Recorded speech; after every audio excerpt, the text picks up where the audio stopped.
How does plastic, I mean, come on, I go and buy food, they put it in a rubber for me, or what other plastic products are there? Yeah, it's usually the polythene bags. And then these drinking bottles. Yes, the water bottles and all that. Yes. How is that affecting anybody at all?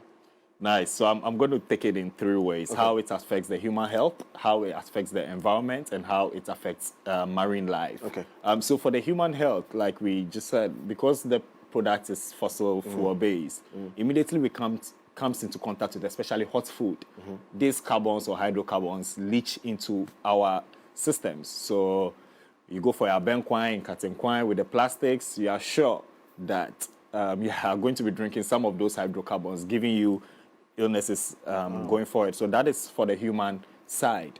For the environment, now this plastic, because they come from hydrocarbons, it takes like 100 to 1,000 years to decompose in the environment. So you will go for that food in that plastic bag or use that plastic bag for 5 to 10 minutes.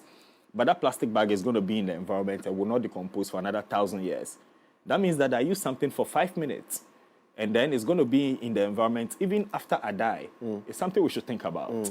And so that is how it's affecting the environment. Now, when these plastics get into our waterways and after the rains find itself into the general ocean, this is where it becomes more dangerous because then it's affecting marine life.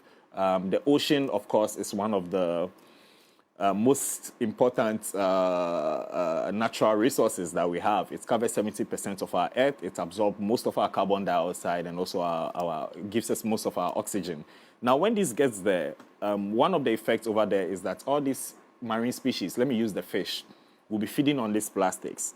When the fish eats the plastics and you go and eat the fish, we are eating plastic fish.